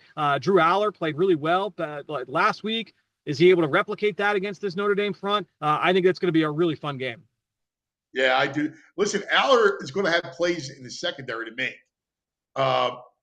Yeah. So it's going to be up there. I think that's where the game's decided. But because neither quarterback is dangerous in that way. But I think Aller's arm is the best of the 2. Definitely. And when you look at Riley Leonard, the quarterback from Notre Dame, I mean, what he's done has mostly been with his legs. They've done a nice job of leaning into that, into his athleticism, and whether that's by design or just letting him go out and scramble, he does a nice job of winning with his legs. And that's going to be a big factor, something that Penn State is certainly going to have to account for. The health of Abdul Carter, their star pass rusher, he left that game last week with, dinged up. So that's something certainly to keep an eye on as well. But, Penn State's got a lot of talent on defense. Are they able to keep Riley Leonard in check? If so, then this is going to be a tight game going back and forth. I mentioned that Notre Dame defense. I do think that they will be able to put the lid a little bit on this Penn State offense in this run game, but this is going to be a fun one. I'm interested to see who comes out on top in this matchup. Yeah, you know what's funny? And in the other game, if Arch Manning was the quarterback, I would like Texas to win outright. Yeah, and look, when you look at Texas and you look at Quinn Ewers right now, I will give him a lot of credit. In terms of from an injury standpoint, he was dealing early on in the season. Yeah. Left, he missed a couple games. Arch Manning came back in, and based on reports, Daniel Jeremiah from NFL Network said recently that Quinn Ewers is playing with a torn oblique. A quarterback playing with a torn oblique, when you got to put, and you could see that on those vertical throws, and that's why you see like a ton of air on some of these throws. He's letting them hang out there. That's because he can't step in and drive into it. That pain you're feeling, in your abdomen, in your chest as you're trying to step into that in your core. It does not shock me. That's how we've seen Quinn Ewers play over these last few weeks. But at the end of the day, he's going to be one that's going to be out there, and so Ohio State. I just feel like the way this team is a buzzsaw right now, man. I mean, I think when you look at the way that they're playing with confidence, they come out and do what they did against Tennessee, and then to put it on Oregon that way, I did not see. I picked Ohio State to win. I did not pick them to win like that. And so to me, I think that they keep that momentum rolling here and get a win against Texas, especially with the way that Ewers has mostly played over the course of the last month or so. Thursday, Friday, Saturday, Sunday, Monday. Monster. Beautiful. Monster Leatherheads. Enjoy, Franny Phil. Great stretch. I'll talk to you guys. See you, There he Franny. is, Phil. Dude, These games would be so much. If they were at they should just be at the home stadiums. They'd be so much better. Like if this was at Notre Dame or I don't know. They got to get it together. You got to incorporate the bowls. That's the only problem. I'm with you. I would love to be on campus. I'm a big fan of on campus, but they incorporate these bowls, and that's kind of how it is. I would. Go ahead, buddy. I was gonna say there's two things that Eagles related. Dougie P fired while we're on the air, and Eagles assistant general manager Alec Hallaby, according to Tom Pelissero, interviewing with the Jets on Wednesday about their GM position. Once upon a time, Howie interviewed with the Jets. Yeah, I do remember. That's true. Time Which now is for weird the Rite because, Aid. Yeah. Rite Aid. I was going to say it's weird because Pelissero is saying experience. And then, we're going back. We're going back. We're going back in the day with Rite Aid. Yeah! All right, brother. 6 years ago today, January 6, 2019, Eagles, Bears. Cody Parkey is Doink, warming doink. up. Cody! 10 seconds left. I didn't say nothing but the season, Cody. No pressure, man. This Cody Parkey moment will cause either jubilation or despair.